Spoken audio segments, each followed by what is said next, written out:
Welcome back, Schmoes of the North, to another exciting episode of Northern Consultations. And we have something that we have wanted for what seems like a lifetime, but we didn't know it. We have Ace, Andres Cabrera, joining us today. Ace, how are you doing? Good, man. Good. I'm very happy to be here. We here at Schmoes of the North are huge fans of yours, and we are so grateful that you came on and to support us here up north. Oh, absolutely, man. Yeah, I'm happy to be here. And again, I anyone who's a supporter, anyone who just was rooting for me or anything, even if they were not rooting for me, I appreciate you guys, honestly. All right. So without further ado, let's just jump right into it. Ace, you've been playing in this league off and on for a long time, going back to season 2 with the B team. How did you first become involved in the Schmoedown? And was there a moment or a particular event that made you fall in love with the game and get as involved as you are now? Well, obviously Schmoes is my connection to it, right? So I came in as an intern for Schmoes way back in the day, like January 2015 was when I started officially. I met the Schmoes back in 2014. I was a fan of theirs before this whole thing went down. And then they wanted to do the tournament, and they put me in a handicap match against Dan Murrell and Mark Riley, which again I thought was just like a sacrifice to like the Schmoes gods. We didn't think it was a match. We just thought it was like, entertaining to see this butchering on camera. And that's exactly what it was. It was pretty bad. So that was my connection to the Schmoes. And I think when I fell in love with it, I have to go back to JTE. And I don't know if I could even name a specific match, but his excitement for the Schmoes is kind of what made me a fan of it, if that's an answer to your question. Because JT and I were good friends. He was my neighbor. Him and I would go to Screen Junkies every once in a while. And his excitement for the Schmoes and his competitive nature to win at trivia is something that just made me fall in love with it in general. No, that's a great answer. I think a lot of us come here for the personalities, and we find new ones that we fall in love with the game. So it's exciting to hear someone even back then in its infancy who had a very similar experience that all of us did. Now, you have a long hiatus in between playing in those early days and then coming back this season. What was it that made you want to come back and really dive deep and get involved? Ooh, okay. So what made me come back, if I'm being honest, is just being drafted. Just the fact that someone wanted me on their team is literally what brought me back. Because as soon as they said, hey, we're drafting you, it's an honor for me, right? I take it as an honor, even though I was literally the last pick in the faction. I still took it very personal. I was like, oh man, he drafted me. That's something. And then obviously what made me dive deeper was the Robert Parker loss, where that really weighed on me. I was like, this guy drafted me and now I'm just losing for him. What's the point of drafting me if I'm just going to take L's? And then I met Winston that same day during the Robert Parker match, and he was just the purest person I've ever met. And I was like, I'm going to win every match for this guy. So that's what really encouraged me to come back and to keep pursuing it. Now, you say getting drafted is what really inspired you to come back. Did you know that you were eligible to be drafted, or did it come as a surprise to you? I have to be honest. I did know, right? So I did know that I was eligible, which is always something that's kind of up in the air, right? Where I think it's funnier if someone is like, this YouTuber, that's my draft pick, even though they have no interest or no idea what the Schmoes is. I think that'd be hysterical. But no, they did let us know, and they did say, hey, there's a possibility you could be drafted. So, but again, it's a possibility. It doesn't mean it's going to happen. Yeah, and you obviously going 10th pick for Swag, nothing to sneeze at, as I think you have been the most valuable 10th round pick of potentially of all time. I don't have my sports almanac in front of me. But what does it mean to you to be a part of Swag, working with Chandru and Winston and all those guys? It means a lot, obviously, because Winston is a big inspiration. It's interesting, right? Because I watch sports and I love sports, and I always think about coaching. I was a coach for a short time for my summer's swim team. It wasn't nothing special, but it's interesting when you realize that coaching or even managing in this case, a lot of it is who you are as a person. How do you inspire your players or your team? And that's Winston in a nutshell. The guy is just naturally inspirational. He's the kind of guy that will bring it out of you to where your motivation is just elevated and heightened because of that. So, and then everyone else in my faction, Lon Harris and Chandru and Paul Oyama, like these are guys that I've gotten to know over the past few months. I knew Lon beforehand, but Paul and Chandru I didn't really know. And talking to them, listening to their takes on movies that have nothing to do with the Schmodown, just being fans of film is something that we all share, and I think that's a lot of fun. And obviously, RB3. I mean, I've known the guy for so long, and he's literally my, co-host for my podcast. So the whole thing is just this really cool unity that we have built up. Yeah, we had Chandru on months ago, back in February or March, I think, and then we had Winston on just a little bit ago, and the two of them described Winston's management style, and obviously Winston's not going to give himself too much praise. Could you talk to me a little bit, without giving anything away, obviously? No, I'm not asking you to expose faction secrets, but could you just talk to me a little bit about Winston's management style? Well, I think a lot of it is encouragement, right? Where you might feel a little bit hesitant towards something, he will encourage you to not feel that way. And even if you are teetering on the edge of like confidence or not confident in a category, in a question, in general, he's the kind of guy that will pull it out of you through literally just his spirit and his charisma, if that makes sense. Being an inspirational figure is something that not everyone can do. Not a lot of people have that personality, but he's the kind of guy that will motivate you, encourage you, bring it out of you, if that makes sense. I would say that's his managerial style, especially during my first match against Robert Parker, where obviously it wasn't a good showing. He still was very much there with me, and that showed me a lot to eventually come back, right? Where it's not necessarily saying, I'm here for one victory. He's here for the long run of my Schmodown career or whatever. And that really showed me, like, if I take this even harder and if I take it seriously, I can do this for Winston. So, yeah. You said that you had just met Winston on that day with your Robert Parker match. How has the relationship evolved from there to where you are now? Eventually, we're going to talk about this in a moment, conquering the Star Wars tournament. It's gone farther, man. Obviously, now Winston's my homie, right? So him and I are buddies, and him and I get along. And, after this whole quarantine is over, we would love to hang out together and all that stuff. So, yeah, I think he's my buddy. And now, in this case, it's one of those things where now my match coming up, he's going to be like my right-hand go-to person. And I think that's even more significant. But yeah, now that it's gone on, the more it goes on, the more he gets surprised throughout the tournament and continues to encourage me, which is kind of what I needed. Because think about it. Every match I went in, I was the underdog. Yet Winston was there to be like, you're going to win. That helps a lot. It really does. Is that something that you were looking for a manager to bring to you? You said you played sports and done some coaching in the past. Do you know as a player what you need? Wow, that's a great question. Yes and no.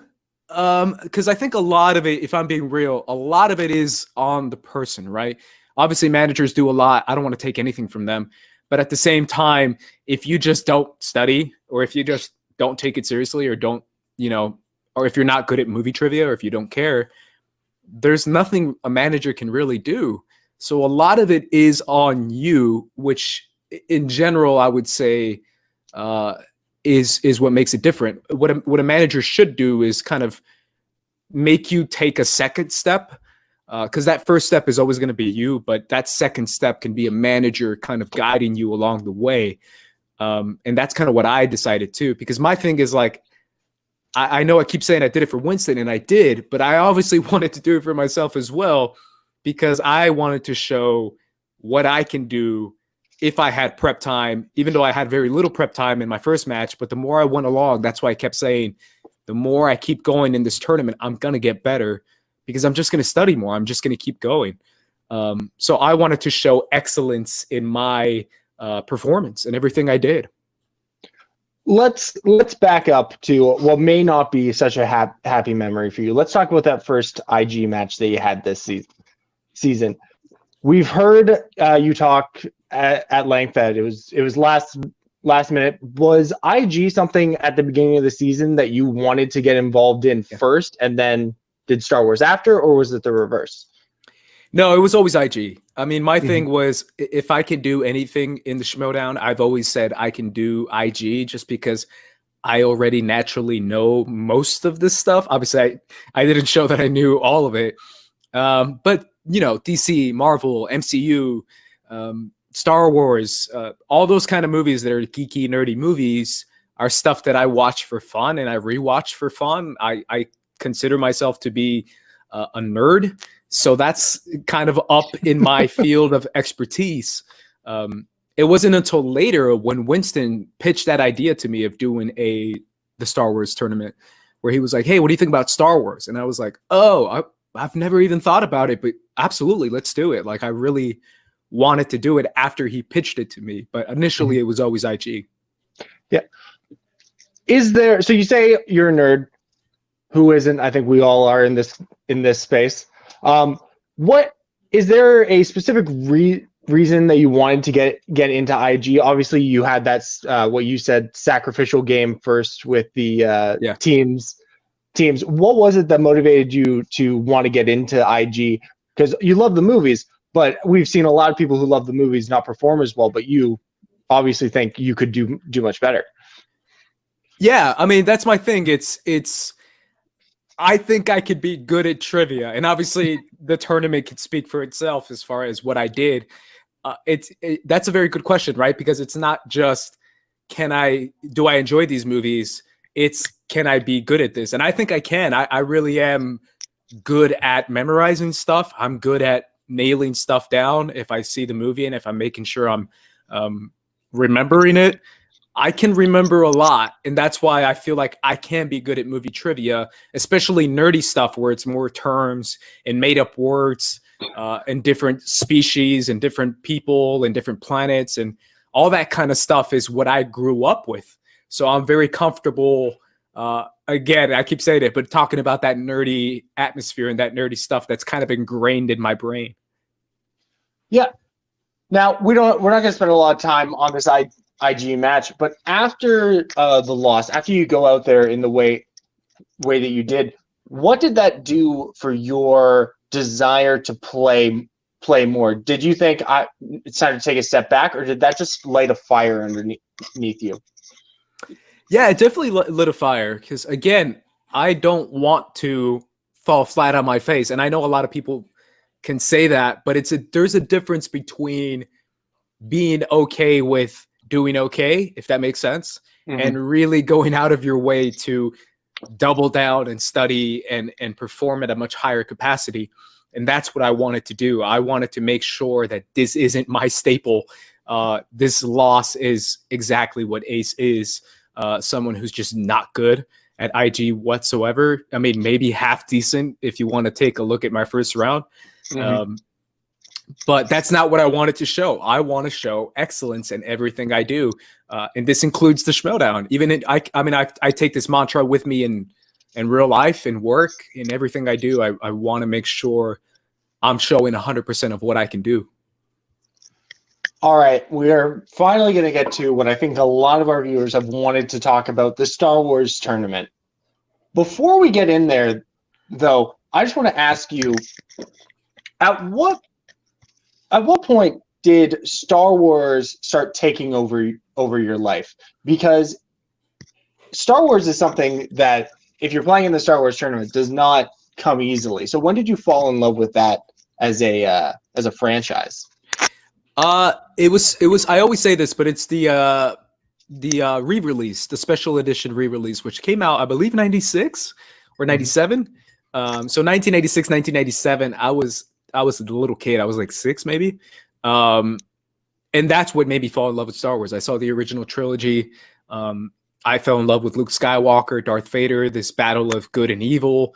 I thought it was beautiful. I loved it. And obviously, as a kid, I went to the midnight premiere of The Phantom Menace in 1999, and that was the true midnight premiere. It was actually at midnight. I was a little kid, so that was the latest I ever stayed up. And it was like a coming to the altar moment where I was like, what is this glorious thing I'm watching? And I got to have the full Star Wars experience of like people dressed up and really into it. And that's what made me really fall in love with Star Wars, was the prequels, because then obviously Attack of the Clones, the whole lead up to that was just me reading the comics, going back and rewatching the movies, going to Legends, what is now Legends. And that's really what did it, was the prequels that kind of really poured me into that love. So. And then when Winston comes to you and pitches the idea of playing in the Star Wars tournament, and you're like, of course, yeah, let's do it. What does your preparation look like? Again, without getting into any specifics. Well, it's interesting, right? Because I didn't know I was officially confirmed until like a week and a half before the Cavado match. Oh. Yeah, so I didn't know that I was doing it until Winston was like, yeah, you're officially doing it and you're in the play-in, which again was a bummer for me because that means that was the first match.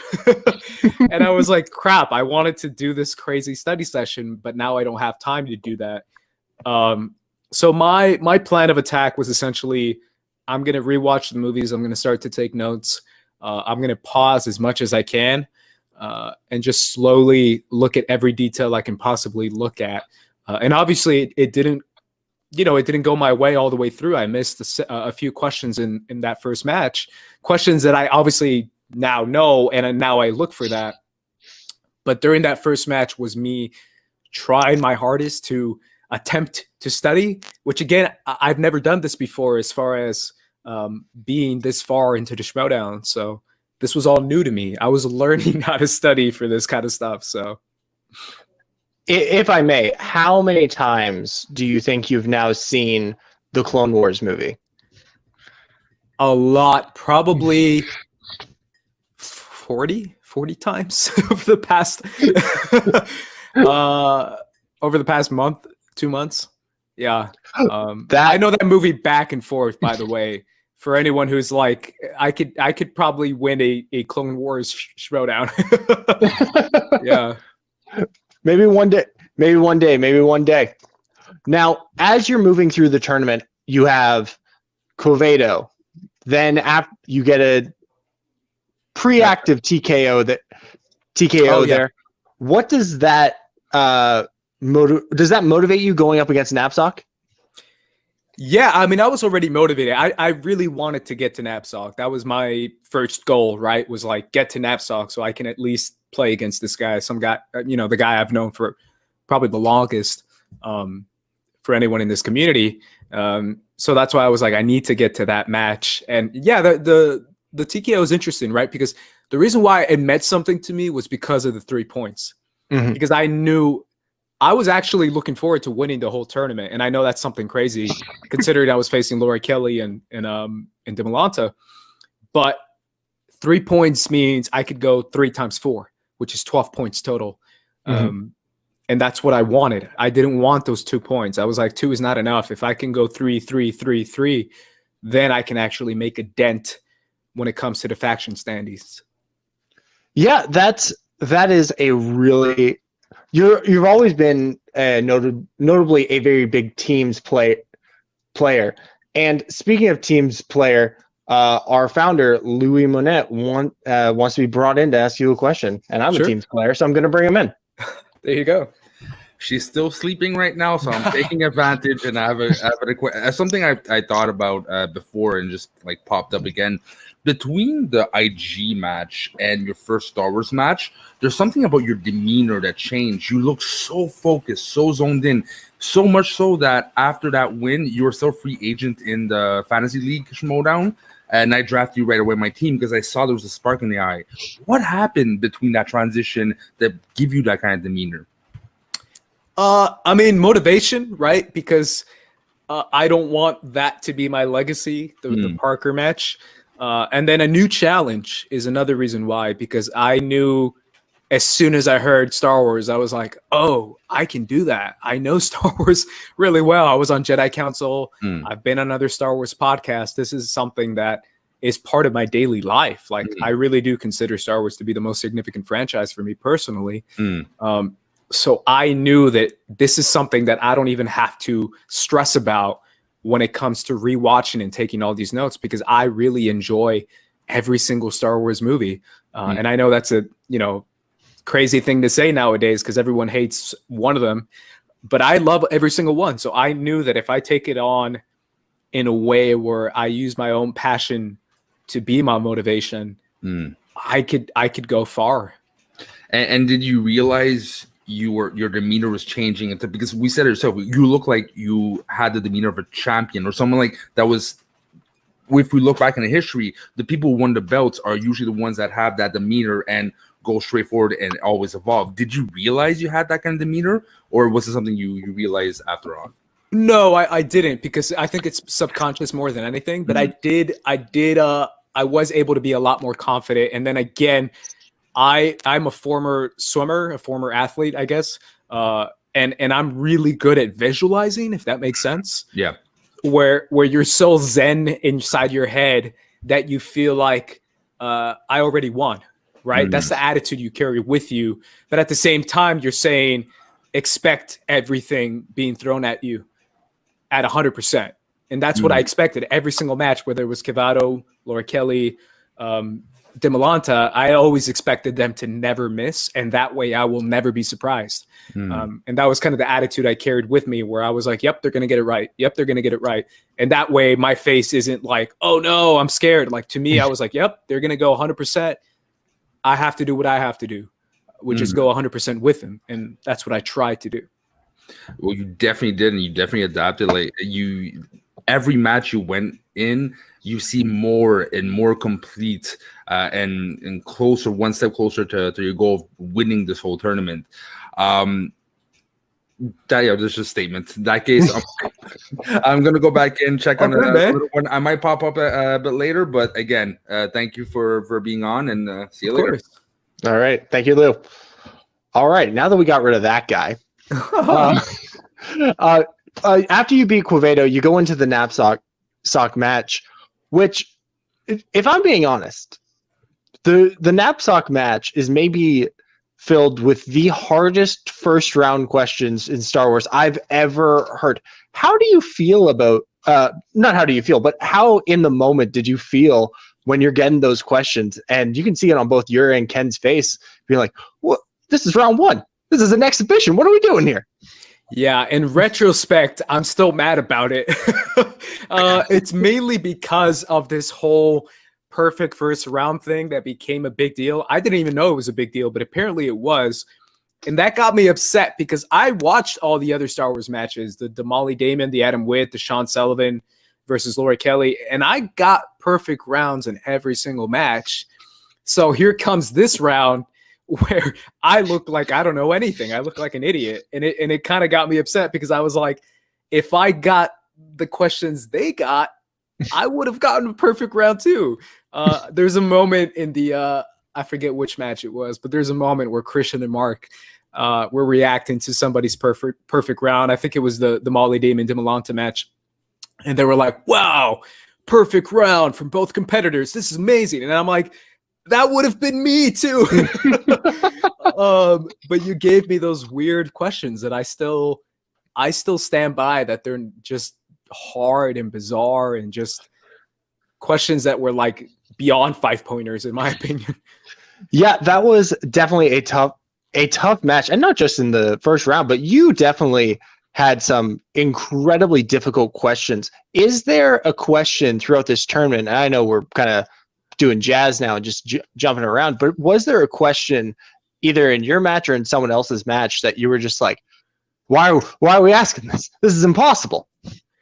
If I'm being honest, yeah, it's the Statura question. When it comes to who played Statura, a character in The Force Awakens who has maybe 2 speaking lines at the most. I know exactly what he says. I can tell you what the character says, but I didn't know the actor's name. And apparently he's someone famous that I should have known. But if I'm being honest, I had no idea who this guy was. And I was like, really? That is the question you're going to ask? That out of everything? That to me was just, I don't know. I'm not a fan of actors' questions in general. Mm-hmm. Just because to me, it's Star Wars trivia, and I get it. It's supposed to be the actors included, but I'm just not a fan of it. But I can give you, I know all the actors, but that was just like, oh, come on. That's just ridiculous. You like all the made up words. Leave the English language on Earth. Yeah, exactly. Keep that out of it. All right. So when after you play Ken and you beat Ken, obviously you guys have this long storied history with Jedi Council, and now when I left you, I was but the learner. Now I am the master. Now you are the master, obviously. Now, what did that do for you? Was there that much emotion in it? How did you feel beating Ken finally? Oh, it felt great, and obviously, I wasn't sure I was going to do it during the match, obviously, because I was, him and I were both kind of going back and forth as far as missing questions, and then coming back. So it meant a lot. It really did. It was one of those things where I knew every challenge in front of me was going to be a different challenge, and for him, I knew his base knowledge was bigger than anyone, bigger than Laura, bigger than Demolanta, bigger than Damon, probably. He's got the years of experience, literally being a Star Wars fan, him and Scrimshaw. So I knew when it comes to base knowledge, I was at a disadvantage. So I had to make up for it when it comes to maybe little details that someone who has a base knowledge isn't going to remember every single little detail. This is an interesting way of looking at it. You definitely exploited that. I went back and watched the match a little bit ago just in preparation for this, and it is a lot of those little details that you're picking up on that as they're reading the question, I am thinking to myself, I swear I've seen these movies before. They could be talking about Star Trek. I don't know. Yeah. As you're getting to this point, you have obviously Laura Kelly up next, and then you'll be going up against Demolanta. Obviously in the past you've done all of this. Yeah. Was there a moment after beating Ken where you realized, oh, I'm going to take this all the way, and I really believe I can do this? Yes. Well, I had to, right? It's that attitude where the moment your brain says, I'm okay with losing, or I can lose and I'm good with that, it's when you lose. So that's why mentally you always have to say, I'm going to win, I'm going to win. But at the same time, take each challenge in front of you with as much preparation that you can possibly do, and then expect the same from your opponent. I knew I was reaching a different level when I was going to play Laura after that match, because I knew who she was. As far as someone who studies, as far as someone who preps, versus Ken, who was like, I'll study whenever, or I won't study. But I knew she was constantly prepping, constantly doing this. She does it for fun on her own time. Like, this is someone that's I still consider to be at the same level as Demolanta. So to me, I was playing Demolanta because I was playing Laura Kelly. They're both kind of equally insane with their knowledge. So that's my preparation, was like, okay, I know that I can beat her, but I would have to go 100%. And that's exactly what you did. I did, yeah. Now, as we don't see a lot of perfect games in Star Wars, or really in any league. It's very rare that we get these perfect games, every point on the table, every steal available. Was there any kind of extra feeling around you when you realize, you look at the scoreboard and you're like, I did everything perfect there. I could not have done anything better? Maybe after the match, but during the match, no. I'm so in the moment during the match that I'm not paying attention to the score whatsoever. The score to me is still. This is going to sound weird, but I always look at the score as like I'm behind, or they're ahead of me, because in that way my mentality is to never settle and always be on your feet and always be ready. So I never considered her 1 point disadvantage, or eventually 2 point disadvantage, I believe, to be anything significant, right? Because then again, she can get a question that, she's more confident in, and I can miss one. You never know. So I never took it as like, oh, I'm doing this. I took it more as like, she can still come back. She can still come back. She can still. That's what I kept saying. So I know not to be overconfident, and then I start settling down and just relaxing. Yeah. You talk about preparing for all these new challenges, and we're about to talk about the tournament final. And again, please, I'm not asking you to reveal any trade secrets. Has your study methods changed from the time of Quevedo to right before you go into the tournament final? Yes. Yes.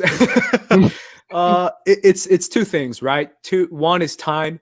I have more time to go back and rewatch and then rewatch and then rewatch, which means I could take deeper and deeper and deeper notes. That's one. And then two, especially after the Ken match, and it's not even, it's after the Ken match in preparation for the Kelly match.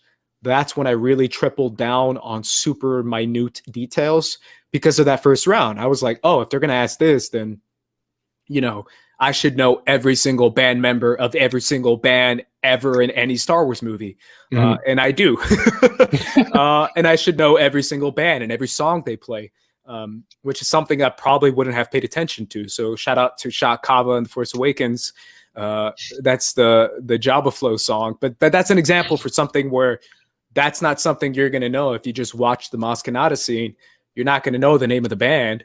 You might know it in the Return of the Jedi or in A New Hope, but maybe not in The Force Awakens. But now there's a possible question to ask.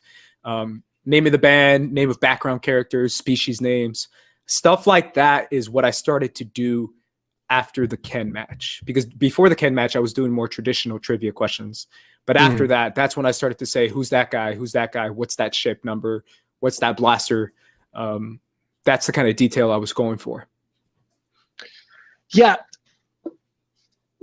So we get into the finals of the tournament. And how did you feel knowing that this was going to be a five rounder, not completely different, but different than the other matches you've played? Yeah, well, to me, it's all about round 4, right? The speed round, which essentially is the biggest wrinkle inside a 5-rounder, because the betting round is still essentially one question. It's just how many points you bet, which I was going to go 3 no matter what, and I'm sure he was going to go 3 no matter what. So that round didn't mean much to me. The speed round is the one that I was like, okay, this is where I can do something if I'm ever behind. And again, I was behind. But I was confident going into the speed round, if I'm being honest, when they first announced it. And then I practiced it with Winston, and I was like, oh my God, 60 seconds is nothing. I thought 60 seconds was a lot for 10 questions. But those 60 seconds go by so fast. So that was my thing. My focus was, if I can dominate the speed round, maybe I could be in that advantage. But we ended up answering the same amount of questions during that anyway. So. Yeah, and it was it was interesting watching you guys play this and kind of be the guinea pigs to see how this new speed round was going to go. How did it feel in the moment as those questions start coming in the match? Obviously, you're doing very well up until that point, but when they bring you back in and they say, "All right, you got 60 seconds. We're going to ask you 10 questions." Does the pressure ever get to you? You know what's funny? It might have, but the fact that I missed that first round question, it really did. And I talked about it on my first cut live stream with Winston. I told Winston, I was, you know what's funny? If I would have, got that first question right, I think might have been a little bit more nervous about the speed round because I didn't want to mess up. But once I missed that first question, I was so mad about it. Again, because it's a 50-50 question, which I'm still mad about. Because again, everyone could be like, of course it's Solo. But to me, it's like, if you watch that movie, both of them say that line. It's just one additional word added to the line, which made a wrinkle, which makes it a harder question. But it's still a 50-50 shot that I had. So I was still thinking about that. So when the speed round started, they put me back on live and they were like, okay, you're back. You ready? Let's go. And I was like, well, no, I'm not ready, but whatever. Like my attitude was very much like, let's just do it. Whatever. I'm already here. I'm not feeling this enormous amount of pressure to go perfect because I can't go perfect. So to me, it kind of relaxed me a little bit. Yeah. Now, I want to talk to you about something there. You mentioned that missing that round one question kind of relaxed you, and you got the miss out of the way. You didn't need to miss going forward. Are there any questions that you've missed that really have eaten at you, or are you just, I missed it, let's move on? So many. Pretty much all of them. If I've ever missed a question, I'm mad about it, unless it's, I think, silly questions like this Datura one. During the speed round, I missed the Governor Tarkin question. That's one that I'm still beating myself up about. The only one that I'm okay with during the speed round was the Solo one, simply because I blanked. And blanks usually don't happen to me, but I blanked. I just completely forgot Rise of Skywalker. I was like, oh my God, yeah, he's totally in that movie. Because I was still thinking Solo, and I wasn't thinking Harrison Ford. I think they said Harrison Ford, not Han Solo, which again, if you want to get into minutia, that's a whole different, is it really Han Solo?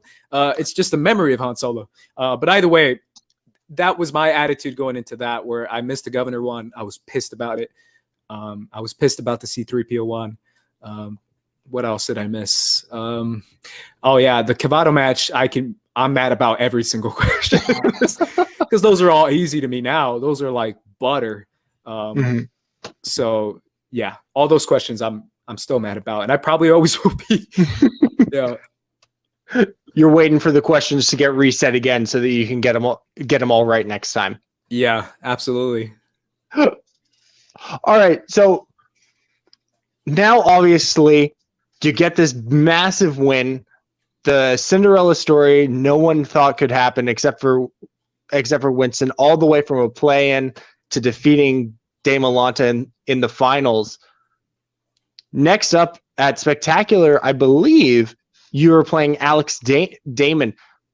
What kind of pressure, if any, are you putting on yourself, or how do you feel about this? It's a huge match. All of it. All of the pressure. I'm putting the entire Star Wars galaxy far, far away on my back, and I'm going to carry it all the way. Because if I don't put that amount of pressure, again, I won't win. I can settle. I can say to myself, well, he's Damon. He's never lost. He's 3 years in a row. All the excuses I can make, or I could put all the pressure on myself and say, you have to win. You can't come all this way for nothing. And that's my attitude, is like, I just can't. I can't come all this way for nothing. I have to win. And I get it. It's Damon. He's the GOAT. He's the beast. He does this for a living. I don't. But I don't care. To me, it's like, I have to win. Otherwise, it was for nothing. So, yeah. So are we announcing it right now? Ace, you will be the squad leader and champion leaving 2020. Yes, I will. Yeah, I have to be.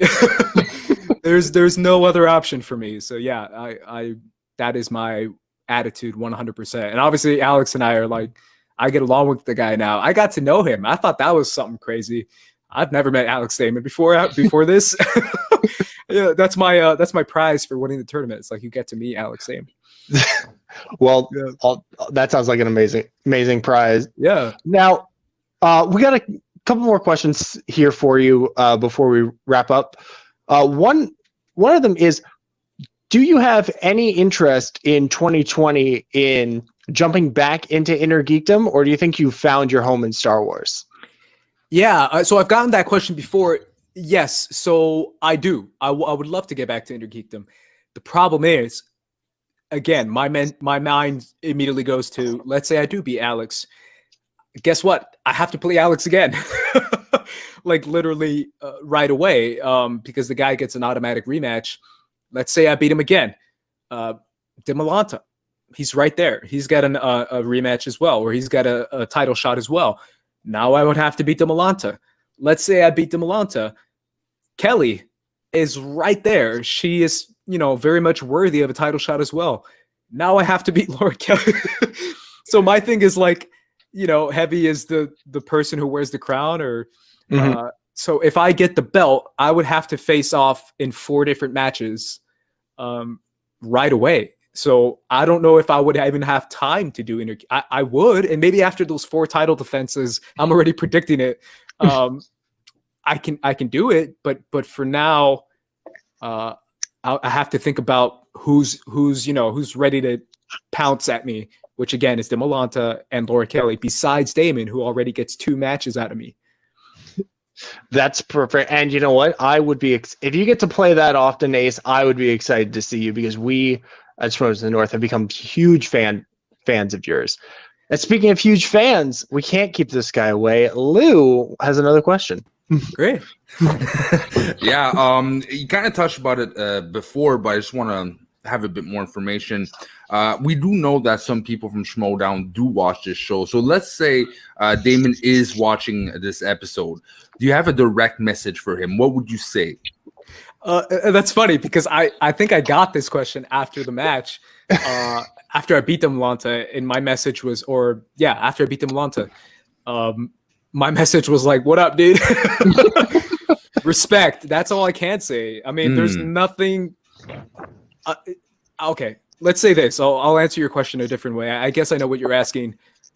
I don't feel like I have to sacrifice who I am as a person for some sort of competitive mental game advantage of being, this person who talks smack. And I'm not saying anything bad about people who do, because I think they're incredible.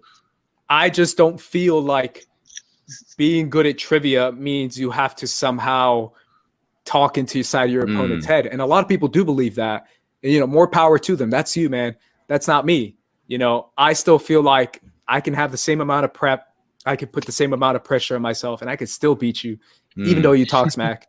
So this whole idea of killer instinct, it just isn't real to me, because that attitude is like, so what? I'm still, it's whoever answers the more questions right. And I'm not going to get inside the guy's head. It's Alex Damon. I gotta say, you and probably Brendan Meyer are top equal for the classiest players of Schmodown. So thank you, man. That was a sportsman-like answer. And man, I personally is coining probably match of the year, you versus Damon, because you have blown a lot of minds. We now know what you're capable of doing. And I don't know, something about last time I saw Damon, I think he's scared. I think he there's something something kind of like stroking. So he's either gonna, expand and be even better now and give him a hell of a match, or he's gonna crumble. But he seems scared. I don't think he's scared, but I do feel like my attitude is never underestimate the power of deepness, if that makes any sense. Yeah. I know I can find something inside one of these movies that Damon doesn't know.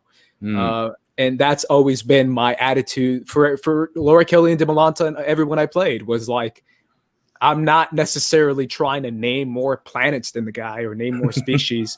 He probably would beat me in that, but that's not the Schmodown. The Schmodown is trivia.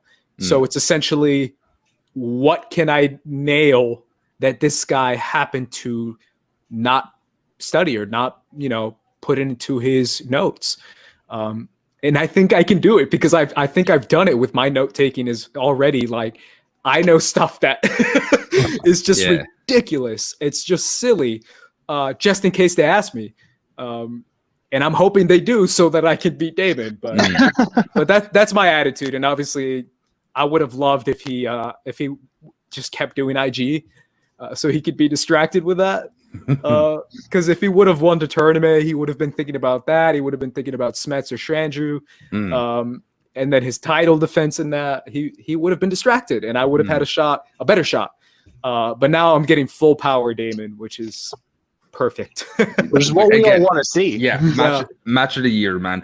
All right, so okay, Dave, promise is the last time you'll see my ugly mug. Bye-bye. Promise is a very strong word. I never take anything that guy says seriously. All right, Ace. We only have you for a little bit more time here, but let's talk about. We've talked a lot about Schmodown, but now I want to talk about you and what you have going on in terms of like First Cut. If you want to talk a little bit about that. Yeah, we just released our Blade episode. We did a Blade episode, the Meaning of podcast with Ed Greer from Nerd Go and from Screen Junkies. For anyone who doesn't know who Ed is, he's great. We talked about Blade. We dissected it. We did a couple movie reviews that we released last week. Yeah, we keep doing a lot, and we're trying to have more guests on. So it's been a lot of fun. We're doing First Cut live every Wednesday at 6. So far, Wednesday at 6. We can probably switch it around. But we have Meeting Of episodes with people from the Schmodown, which is kind of exciting. I can announce that right now. And we also have more topics and more guests every week. So First Cut keeps growing, and the kind of content that we make keeps changing. So make sure you guys tune in. For people who aren't watching, and I just became a fan myself, I'm not ashamed to say that. Could you just give the elevator pitch to those people as to what it is? So First Cut or well, I'll do both. So the First Cut channel is essentially movie reviews, video essays, the home of the Meaning Of podcast, where we talk about a director's filmography and we try to do the socio-political commentary that they might put in each one of their films. So every time a director makes a film, they put their trademark, they put their signature style, their actors they always use. Pretty much every director follows their own vision, their own style. And that's what makes a movie a different kind of movie. It's essentially the auteur theory, which means that every artist creates slightly specific things that make it their own. And it could be tiny details or it could be humongous. You know, everyone knows this is a Spike Lee movie or everyone knows this is a Nolan movie. And that's the kind of stuff that we talk about when it comes to directors. We also talk about genres and franchises. So we do horror, sci-fi, and then we also do franchises, whether it's The Matrix, Lord of the Rings we got coming up, stuff like that, where each one of us kind of goes through each one of the movies, and we don't necessarily talk about the quality of the movies themselves, which we do talk about, but mainly what the movie is trying to say. That's why it's called The Meaning Of, what they're trying to communicate throughout the film. Well, that if you haven't already gone over there and subscribed, obviously you weren't watching RB3's plugs or the whiteboards at the beginning of the season. So go on over there. I can attest it's a great show. Now, while we have you here just for a little bit longer, we like to go in deep and find out some stuff about the Schmodown competitors outside of the Schmodown. So is there something that our viewers may not know about you, interesting fact or what have you, that they'd be interested to learn? This is always tough for me to answer, right? Because I could say, well, I'm an anime fan, Attack on Titan, that's my poster right there. I did a segment back on the Schmoes No Show called Animation with Ace Animations, which we thought was clever. And now we talk about different animes and different animated movies. So that's something that maybe someone doesn't know. What else? I have a musical theater background. I did musical theater for years. I love musical theater, and it's something that's kind of in my heart. Yeah, what else? I think that's something that maybe people wouldn't know. Yeah. Well, I can tell you that I actually first learned about you as an anime person, not as a Schmoes to the Know person or a competitor in the Schmodown. The first time I ever saw you on camera was a episode of Idiots Watching Anime that you did with Elliot and Ricky. Yeah. I was like, who's this guy? You know, he seems to know what and I went went back right there, and you were talking about Attack on Titan, and I was like, I just started watching this. This is great, and I gotta say, I became a big fan there. So that is sometimes I like to share things about me, but that was the first time I ever interacted with Ace as the brand. And I gotta say, it was fantastic. That's my brand. If I ever pick a brand, and I know I just won a Star Wars tournament, but Attack on Titan is like, that's my love, man. Obviously, I have the poster there, but it's literally my profile banner on Twitter. It's my name on Twitter. My name, Squad Leader Ace, is an actual Attack on Titan reference. Yeah. So for me, that's my thing. Where like, if someone needs an Attack on Titan expert, I'm your guy, and which is why I was on that show. And I love those guys. Internet Today is incredible.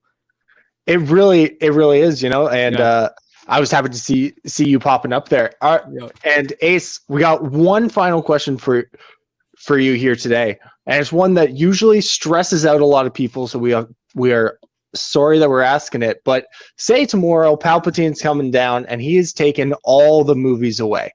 You're not going to have any more movies. What 3 movies would you watch as like a final farewell to cinema? Ooh, I like this. Because I could pick my 3 favorite franchises. So let's start with the obvious one. I would go A New Hope, which I think is the best, my favorite. I mean, obviously, I probably love them all equally, but I still think this one just created something so original and unique. And obviously, we all know the history of Star Wars and what it did to cinema. So I would go A New Hope. And then I would go Matrix, the original 1989 Matrix, which I think is a perfect movie. And it also started a revolution in cinema, in my opinion, in their own way. And then finally, I would go what a lot of people consider guilty pleasure, but I consider it pleasure. And that's Underworld.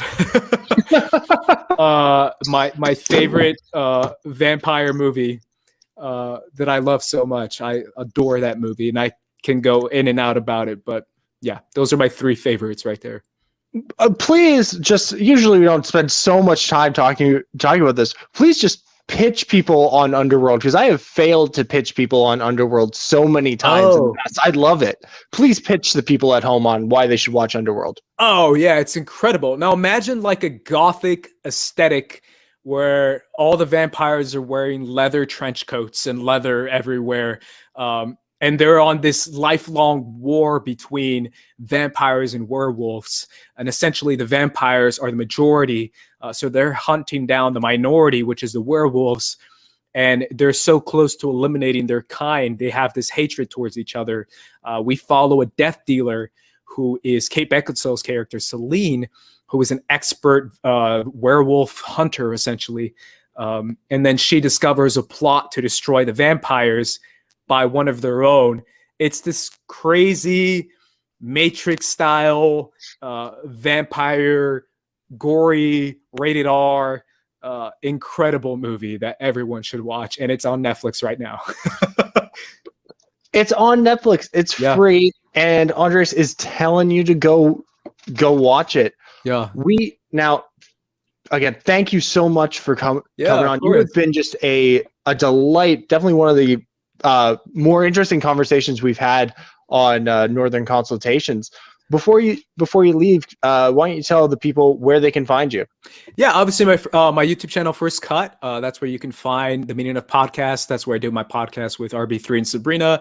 You might know them from SEN Live. That's them.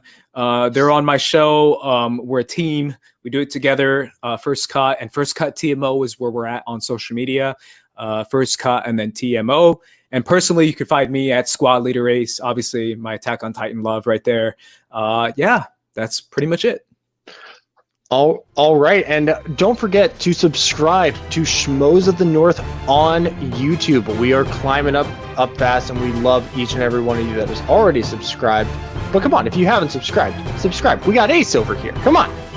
Also, for me, you can find me at Leaves Me Alone on Twitter, but I really just retweet our stuff, so that's not worth a follow. But you can follow me on Instagram at BabyJamesLees. So come check me out there. And from all of us here at Schmoes of the North, have a good night.